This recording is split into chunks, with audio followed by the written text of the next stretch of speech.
हमारे YouTube channel स्माइला tutorials में आपका स्वागत है। अगर आपने अभी तक हमारे इस चैनल को सब्सक्राइब नहीं किया है तो कृपया करके इसे सब्सक्राइब और शेयर करें। मैं ब्रिजराज, कंप्यूटर टीचर। आज हम subject computer science class +1 chapter 2 programming in C language में इस चैप्टर के क्वेश्चन आंसर पढ़ेंगे। क्वेश्चन आंसर शुरू करने से पहले मैं आपको सी लैंग्वेज और प्रोग्रामिंग लैंग्वेज के बारे में कुछ बताऊंगा। उसके बाद हम क्वेश्चन आंसर शुरू करेंगे। क्योंकि अगर आप सीधे ही क्वेश्चन आंसर शुरू कर दोगे, आपको बेसिक्स का नहीं पता होगा, तो आप इस चैप्टर को नहीं समझ पाओगे। सबसे पहले हम बात करते हैं सी लैंग्वेज की कि सी लैंग्वेज होती क्या है। C is a high level language. C एक हाई लेवल लैंग्वेज है। हाई लेवल लैंग्वेज वो होती है जिसके अंदर स्टेटमेंट सिंपल इंग्लिश लैंग्वेज में लिखी जाती है। सी लैंग्वेज को मिडिल लेवल लैंग्वेज भी बोलते हैं। मिडिल लेवल लैंग्वेज इसलिए बोलते हैं क्योंकि सी लैंग्वेज के अंदर असेंबली लैंग्वेज के प्रोग्राम भी रन हो सकते हैं। असेंबली लैंग्वेज क्या होती है वो मैं आपको आगे बताऊंगा। It was designed and written by Dennis Ritchie in 1972 at Bell Lab of USA। C language को डेनिस रिचे ने 1972 में बेल लैब में तैयार किया था। अब यहाँ पे वर्ड आ रहा है लैंग्वेज की। लैंग्वेज का मतलब क्या है? आप सोचोगे लैंग्वेज का मतलब भाषा, जबकि कंप्यूटर में लैंग्वेज का मतलब होता है प्रोग्रामिंग लैंग्वेज। अब प्रोग्रामिंग लैंग्वेज क्या होती है वो हम आगे देखते हैं। प्रोग्रामिंग लैंग्वेज शुरू करने से पहले मैं आपको बताना चाहूँगा कि कंप्यूटर में दो तरह के पार्ट्स होते हैं, हार्डवेयर और software. Hardware means physical parts of computer that we can touch, see and count, and software means set of one or more programmes.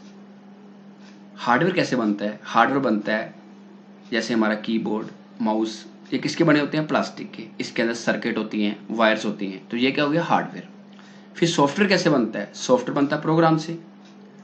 और प्रोग्राम क्या होते हैं? प्रोग्राम किसी लैंग्वेज में बनते हैं। फिर आप सोचोगे कि प्रोग्राम का काम क्या है? प्रोग्राम का काम क्या है कि प्रोग्राम्स की हेल्प से क्या बनता है? सॉफ्टवेयर। फिर प्रोग्रामिंग लैंग्वेज किस काम आती है? प्रोग्रामिंग लैंग्वेज काम आती है सॉफ्टवेयर बनाने की। Means programming languages are used to develop software. अगर हमने को सॉफ्टवेयर तैयार करना है तो बिना प्रोग्रामिंग लैंग्वेज के पॉसिबल नहीं है। चाहे मोबाइल का सॉफ्टवेयर बनाना है, चाहे कंप्यूटर का बनाना है, उसके लिए क्या चाहिए? Programming language. कंप्यूटर कौन सी लैंग्वेज समझता है? कंप्यूटर एक ही लैंग्वेज समझता है जिसको बोलते हैं बाइनरी लैंग्वेज। वो क्योंकि कंप्यूटर एक इलेक्ट्रॉनिक डिवाइस है और इलेक्ट्रॉनिक डिवाइस में सिर्फ 0 और 1 फॉर्म ही होती है। आगे types of programming languages. There are 3 types of programming languages. Number 1, machine level language. Number 2, assembly language. And number 3 is high level language. First is machine level language.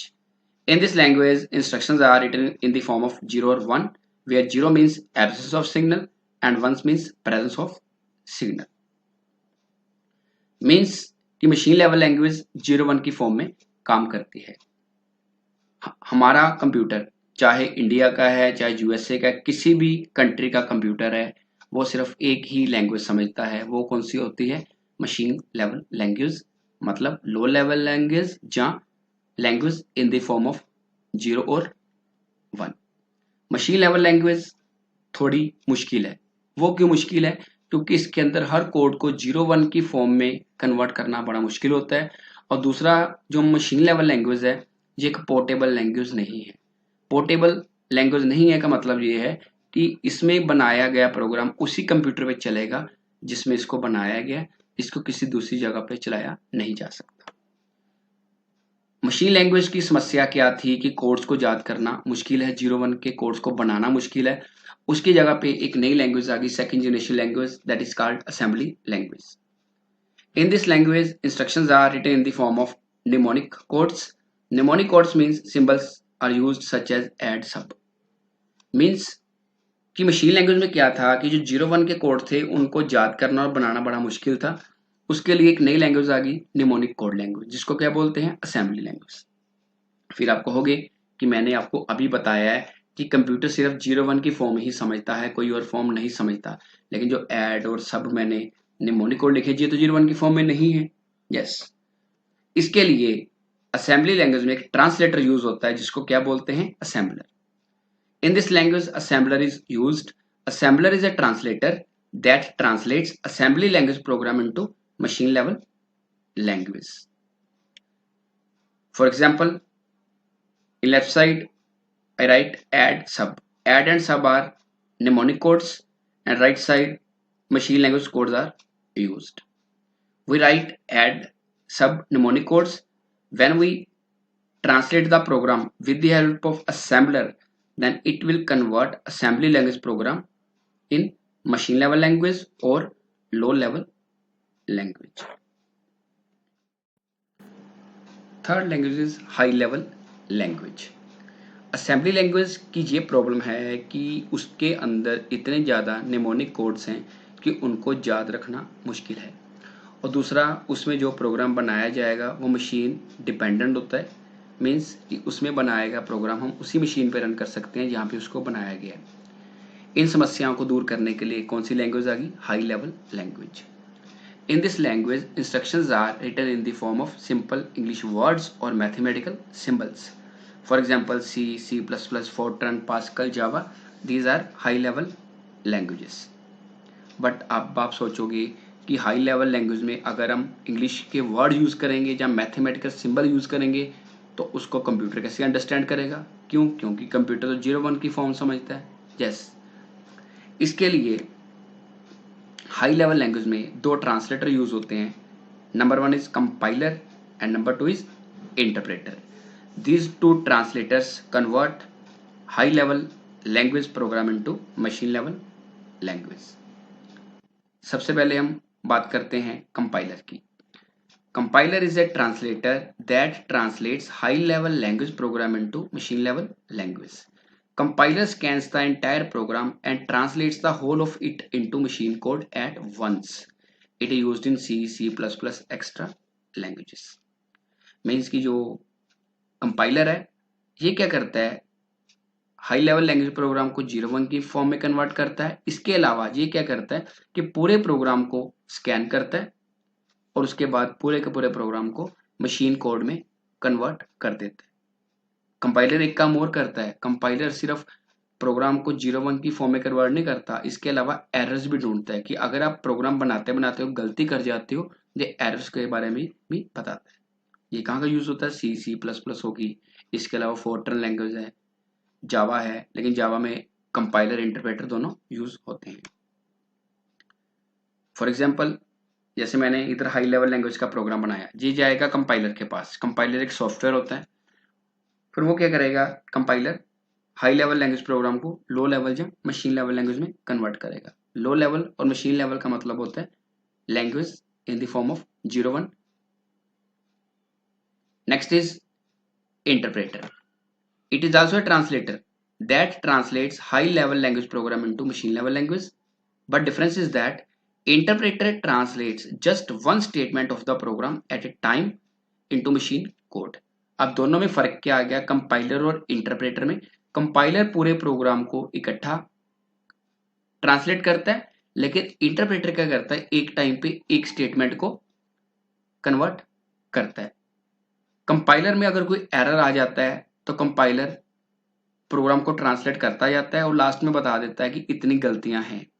लेकिन interpreter को अगर कोई किसी स्टेटमेंट में गलती मिल जाती है, एरर मिल जाता है, तो इंटरप्रेटर तब तक आगे नहीं जाएगा जब तक वो गलती ठीक नहीं हो जाती। मतलब कि कंपाइलर और इंटरप्रेटर दो काम करते हैं, एक तो ट्रांसलेशन का काम करते हैं और दूसरा एरर फाइंड आउट करने का। It is used in Python, PHP और जावा।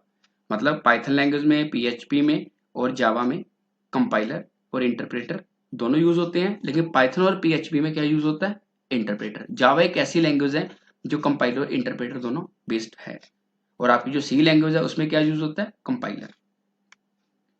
फॉर एग्जाम्पल, सेम कंपाइलर की तरह इधर मैंने हाई लेवल लैंग्वेज प्रोग्राम लिया और इधर क्या लिया, इंटरप्रेटर।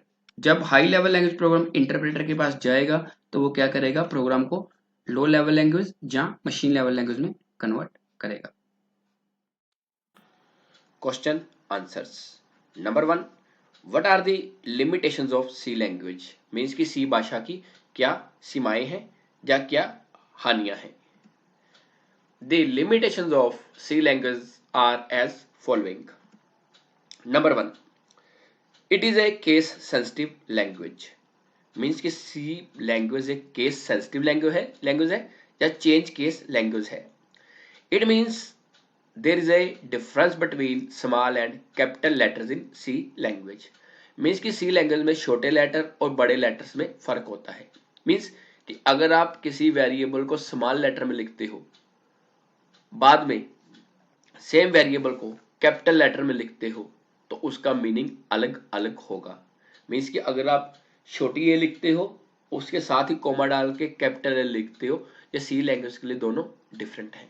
तो इसलिए हम कह सकते हैं कि C is a case sensitive language। Number 2, in C language there is no control over data। C language में डाटा के ऊपर कोई कंट्रोल नहीं है, जिसके कारण सॉफ्टवेयर में बहुत सारी लॉजिकल गलतियां हो जाती हैं जिन्हें ढूंढा नहीं जा सकता। मीन्स कि कंपाइलर भी उनको नहीं ढूंढ सकता। Number 3, C language is difficult to learn. कि सी लैंग्वेज को सीखना मुश्किल है। मुश्किल क्यों है? क्योंकि सी लैंग्वेज सीखने के लिए आपके जो लॉजिक है वो पूरे क्लियर होने चाहिए। अगर आपके लॉजिक क्लियर नहीं है, कॉन्सेप्ट क्लियर नहीं है, तो इसको सीखना मुश्किल है। Number 4, C language is not based on OOPs. कि जो सी लैंग्वेज है जो ऊप्स पर आधारित नहीं है। ऊप्स का अर्थ होता है object oriented programming system.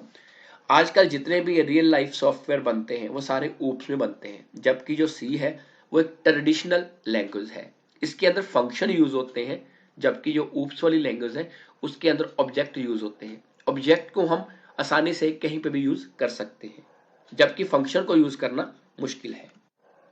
Number 5, in C language the code once written can not be reused. कि सी लैंग्वेज में अगर आपने कोई फंक्शन बनाया है या कोड लिखा है, उसको आप रीयूज नहीं कर सकते, जबकि जो ऊप्स वाली लैंग्वेज है उसके अंदर इनहेरिटेंस होता है, जिसके अंदर अगर हमने कोई प्रोग्राम लिखा है उसको दोबारा रीयूज करके एक नया प्रोग्राम बनाया जा सकता है, जो कि सी लैंग्वेज में पॉसिबल नहीं है।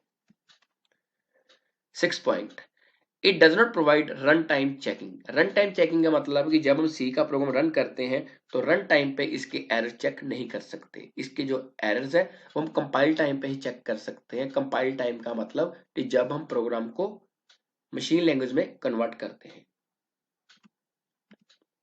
Question number 2, mention the application areas of C language. Mean की जो सी लैंग्वेज है वो कौन कौन से फील्ड में यूज होती है, कौन कौन से क्षेत्र में यूज होती है। C language is used in following areas. Number 1, it is used to develop application softwares such as text editors और word processors। Means कि C language का प्रयोग एप्लीकेशन सॉफ्टवेयर बनाने के लिए किया जाता है। इसके अंदर हम टेक्स्ट एडिटर बना सकते हैं जैसे नोटपैड, या वर्ड प्रोसेसर जिसके अंदर टाइपिंग रिलेटेड काम किए जा सकते हैं। Number 2, it is used to develop commercial softwares such as accounting और payroll software।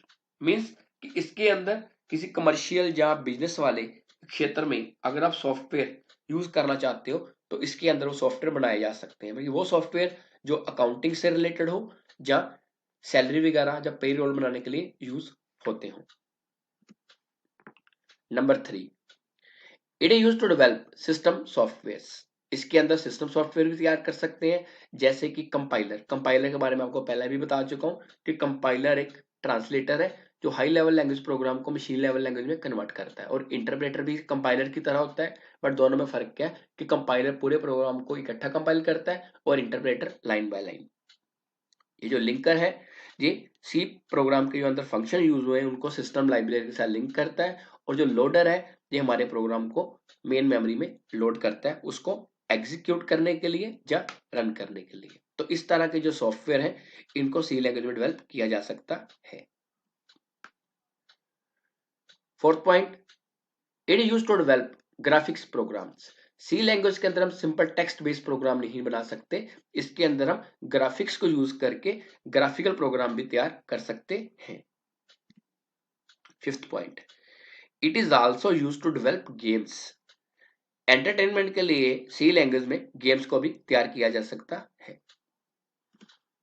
Six point, it is used to develop software for cartoon movies और animations.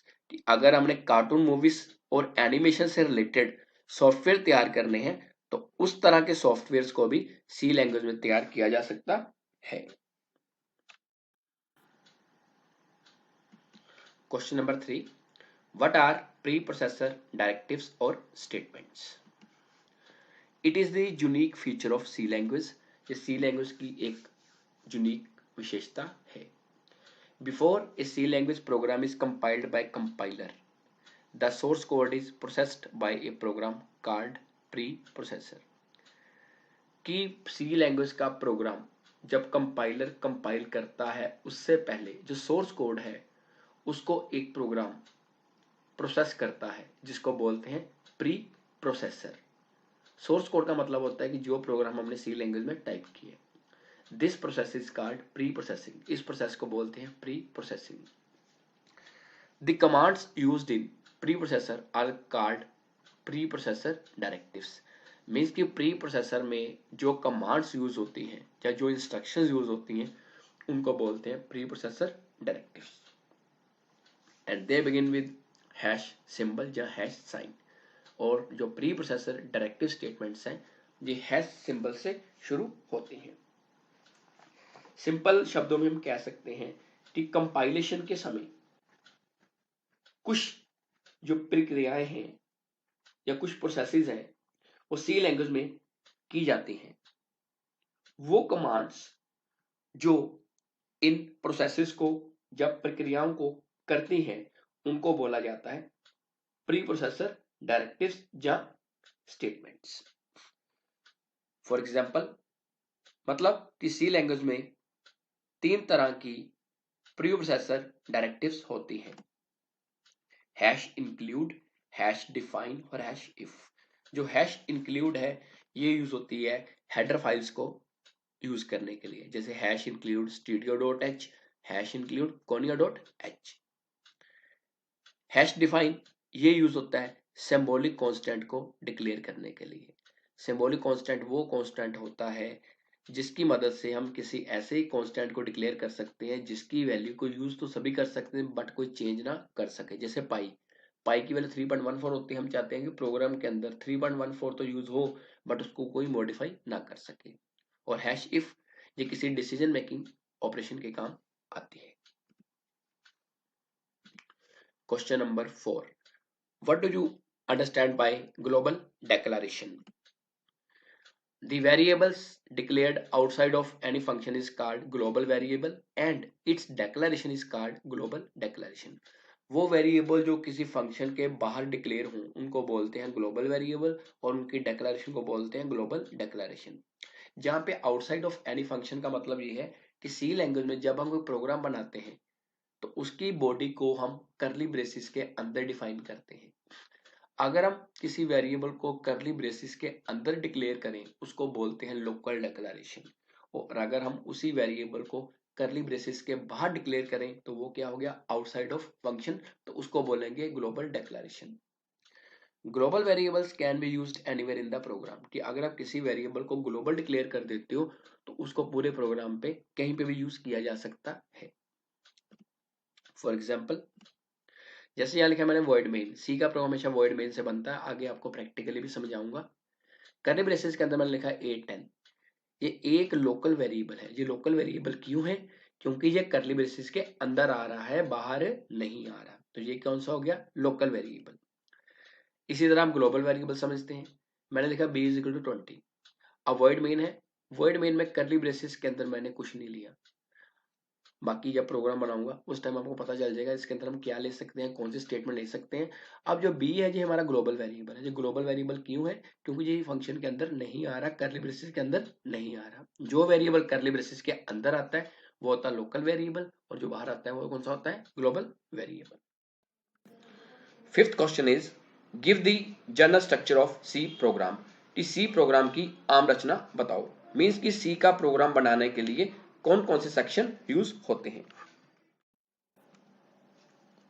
General structure of C language program, इसका अर्थ है कि जब हमने सी language का programme बनाना है तो उसका स्ट्रक्चर आपको पता होना चाहिए कि स्ट्रक्चर में कौन सा पार्ट कहाँ पे आएगा।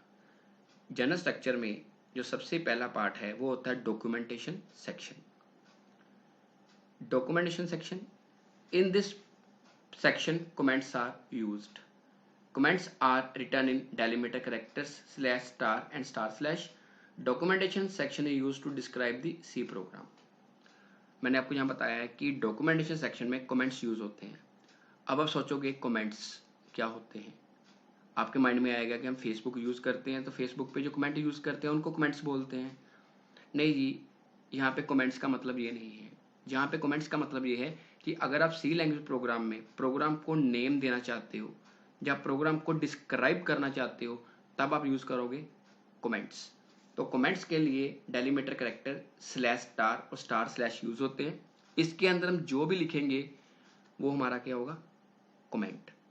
और एक चीज़ और याद रखनी है कि जो कमेंट पार्ट होता है, डॉक्यूमेंटेशन सेक्शन पार्ट होता है, ये एग्जीक्यूशन का पार्ट नहीं होता। मतलब जब प्रोग्राम कंपाइल होता है तो कंपाइलर डॉक्यूमेंटेशन सेक्शन को कंपाइल नहीं करता और ये एक ऑप्शनल सेक्शन है। सेकंड है pre processor directives section. In this part header files और सिंबॉलिक कांस्टेंट्स आर डिफाइंड। इस पार्ट में हम हेडर फाइल्स और सिंबॉलिक कांस्टेंट डिफाइन करते हैं। सबसे पहले बात करते हैं कि हेडर फाइल्स होते क्या हैं। हेडर फाइलें वो फाइलें होती हैं जो प्रोग्राम के शुरू में यूज की जाती हैं, क्योंकि सी एक हाई लेवल लैंग्वेज है। हाई लेवल लैंग्वेज के अंदर एक लाइब्रेरी होती है, उस लाइब्रेरी के अंदर जो फाइलें पड़ी होती हैं उसको क्या बोलते हैं, हेडर फाइल्स। जब हम सी का प्रोग्राम बनाते हैं तो सबसे पहले जो हेडर फाइल यूज करेंगे वो होगी #include studio.h। स्टूडियो का मतलब होता है standard input output header file. इसके अंदर दो फंक्शन आते हैं, printf और scanf। printf का मतलब होता है कि वैल्यू को प्रिंट करना और scanf का मतलब होता है वैल्यू को इनपुट करना या रीड करना। एक और हम हेडर फाइल यूज करते हैं प्रोग्राम में, उसका नाम होता है conio.h। conio का मतलब होता है console input output header file. इस हेडर फाइल के अंदर हम दो फंक्शन यूज करते हैं, क्लियर स्क्रीन और getch। जब हम सी लैंग्वेज के प्रोग्राम करेंगे उस टाइम पे आपको ये समझाएंगे कि ये कैसे काम करते हैं। प्री प्रोसेसर डायरेक्टिव्स में दूसरा पार्ट होता है सिंबॉलिक कांस्टेंट्स। सिंबॉलिक कांस्टेंट्स वो कांस्टेंट होते हैं जब वो वैल्यूज होती हैं जिनको हम चेंज नहीं कर सकते। इनकी वैल्यू फिक्स होती है, इसकी वैल्यू को हम यूज कर सकते हैं बट चेंज नहीं कर सकते।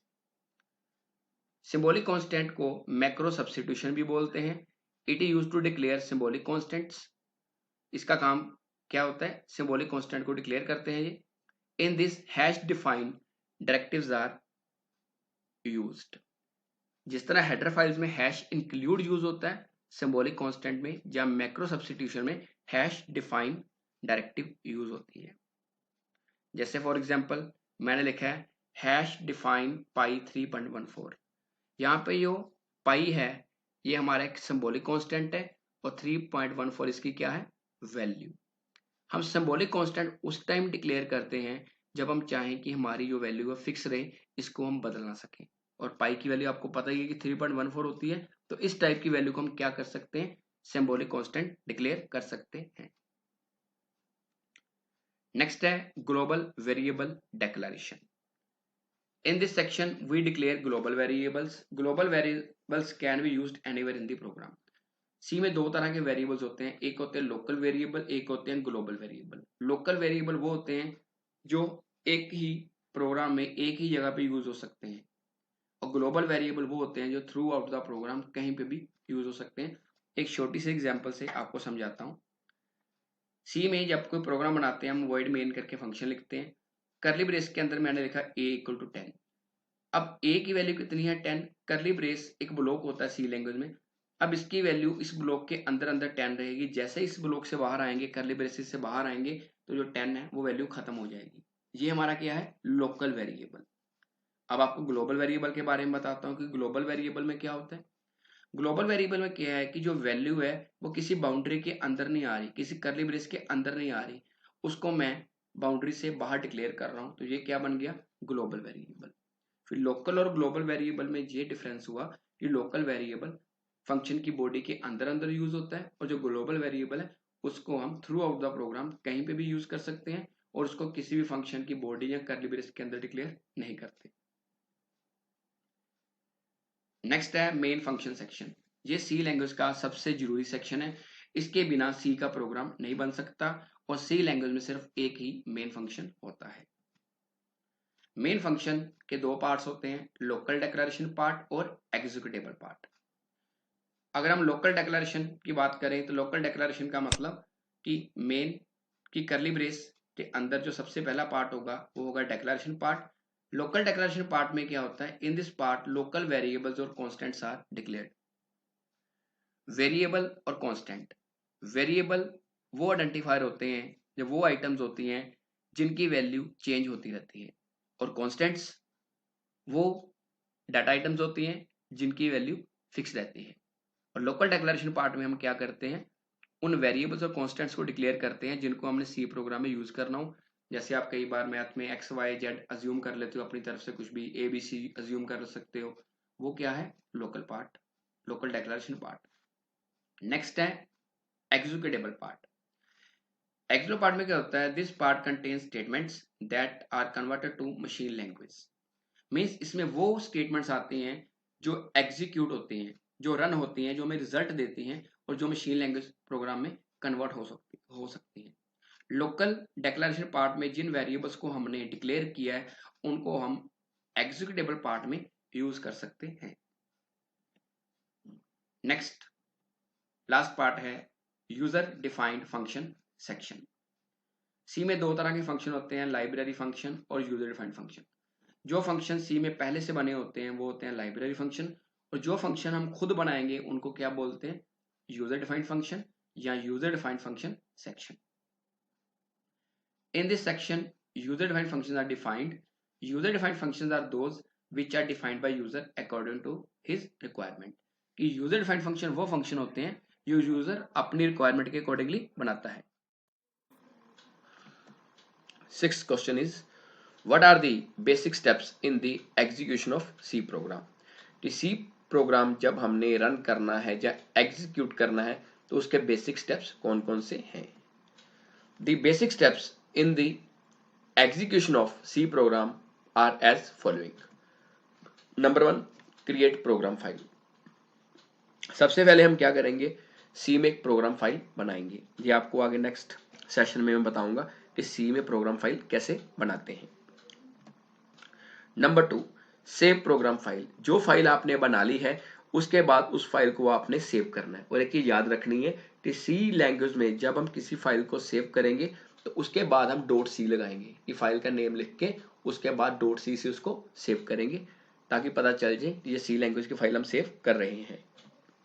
Number 3, compile the program. उसके बाद हम प्रोग्राम को कंपाइल करेंगे।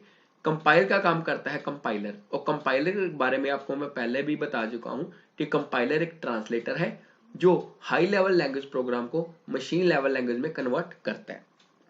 और सी लैंग्वेज में अगर आपने प्रोग्राम को कंपाइल करना है तो उसके लिए कीबोर्ड से Alt+F9 की हम इकट्ठी प्रेस करेंगे। कंपाइलर दो तरह के काम करता है, एक तो ये प्रोग्राम को मशीन लैंग्वेज में कन्वर्ट करता है, और दूसरा अगर कोई एरर हो उसको भी वो चेक करता है। Number 4, link library functions with system library. जो सी प्रोग्राम है वो कुछ फंक्शंस पे डिपेंड होता है जो सिस्टम में पहले से बने होते हैं, उनको बोलते हैं लाइब्रेरी फंक्शंस। जैसे पीछे आपको मैंने कराया प्रिंटफ फंक्शन या स्कैनफ फंक्शन आपको पढ़ाया था मैंने, तो वो क्या है, वो लाइब्रेरी फंक्शन है। उनको सिस्टम लाइब्रेरी से लिंक करना पड़ता है। और सिस्टम लाइब्रेरी का मतलब कि जो हम हेडर फाइल्स ऊपर डिक्लेयर करते हैं, जैसे #include stdio.h #include conio.h। Fifth point, run the program. अब जो आपका प्रोग्राम बन गया, आपने प्रोग्राम फाइल बना ली, सेव कर ली, कंपाइल कर लिया, सिस्टम लाइब्रेरी से लिंक कर लिया, अब लास्ट में क्या है कि हमें प्रोग्राम की आउटपुट चाहिए, कि इसका रिजल्ट हमें चाहिए, तो उसके लिए प्रोग्राम को रन करेंगे। और सी लैंग्वेज में अगर आप प्रोग्राम को रन करना चाहते हो तो उसके लिए इसकी शॉर्टकट की होती है Ctrl+F9। कंपाइल करने के लिए Alt प्लस F9 और रन करने के लिए control plus F9। 7th question है what are the stages of compilation and linking. ठीक, आपने सी लैंग्वेज में किसी प्रोग्राम को कंपाइल करना है और बाद में लिंक करना है, तो उसके कौन कौन से स्टेप्स हैं या स्टेजेस हैं। The stages of compilation and linking are as following. Compilation के बारे में आपको पहले भी बता चुका हूं कि कंपाइलेशन क्या काम करता है, हाई लेवल लैंग्वेज प्रोग्राम को मशीन लेवल लैंग्वेज में कन्वर्ट करता है। और लिंकिंग का मतलब होता है कि सी लैंग्वेज में जब हम कोई फंक्शन यूज करते हैं और उसके बाद कुछ हेडर फाइलें यूज करते हैं स्टार्टिंग में, उनको आपस में लिंक करने को बोलते हैं linking. Number 1, source program. Source program वो होता है जो हम सी लैंग्वेज की विंडो में बनाते हैं। ये आपको आगे मैं सिखाऊंगा कि सी लैंग्वेज में प्रोग्राम कैसे बनाते हैं। मैं बताना चाहूंगा कि सी लैंग्वेज जब हम ओपन करते हैं उसमें एक ब्लू कलर की स्क्रीन नजर आएगी। उस ब्लू स्क्रीन में जब हम प्रोग्राम टाइप करेंगे उसको बोलते हैं source program. Number 2, pre processor directives. इसके बारे में भी आपको मैं पहले बता चुका हूँ कि प्रोग्राम की स्टार्टिंग में कमेंट पार्ट के बाद और हेडर फाइल से पहले जो पोर्शन होता है उसको बोलते हैं प्री प्रोसेसर डायरेक्टिव्स। इस सेक्शन में हम हेडर फाइल्स और सिंबॉलिक कॉन्स्टेंट्स को डिक्लेयर करते हैं। और जो हेडर फाइल्स हैं वो आपको बता चुका हूँ, हैश इंक्लूड जैसे studio.h, हैश इंक्लूड conio.h, वो डिक्लेयर होते हैं। Number 3, compilation. कंपाइलेशन का मतलब हाई लेवल लैंग्वेज प्रोग्राम को मशीन लेवल लैंग्वेज में कन्वर्ट करना। और सी लैंग्वेज में जो प्रोग्राम है उसको Alt प्लस F9 से हम कंपाइल करते हैं। Number 4, library functions. Library functions वो फंक्शन होते हैं जो सी लैंग्वेज में प्री डिफाइंड होते हैं, हमारे काम को आसान करते हैं। इन फंक्शंस को यूज करके हम अपना सी प्रोग्राम बना सकते हैं। Next, linking. लिंकिंग का मतलब कि लाइब्रेरी फंक्शंस को हेडर फाइल्स के साथ लिंक करना ताकि हमारा प्रोग्राम सही तरीके से चल सके। 6 point, run the program. Run का मतलब होता है कि प्रोग्राम को एग्जीक्यूट करना, कि जो हमें रिजल्ट चाहिए। और रिजल्ट लाने के लिए हम कंट्रोल प्लस F9 की यूज करते हैं। रन और सोर्स प्रोग्राम में थोड़ा सा फर्क है कि जो सोर्स प्रोग्राम है वो कहाँ पे बनता है, एडिटर की ब्लू कलर की विंडो पे। और रन का मतलब क्या है कि रन वाली विंडो को यूजर विंडो भी बोलते हैं, कि जब हम कंट्रोल प्लस F9 की प्रेस करेंगे एक ब्लैक कलर की विंडो नजर आएगी, हमारा जो रिजल्ट है वहां पे नजर आएगा। बाकी आगे आपको मैं सिखाऊंगा कि सी लैंग्वेज में प्रोग्राम कैसे बनाते हैं, इन सारे स्टेप्स के बारे में कवर करूंगा। नेक्स्ट क्वेश्चन है what is the difference between printf function and scanf function.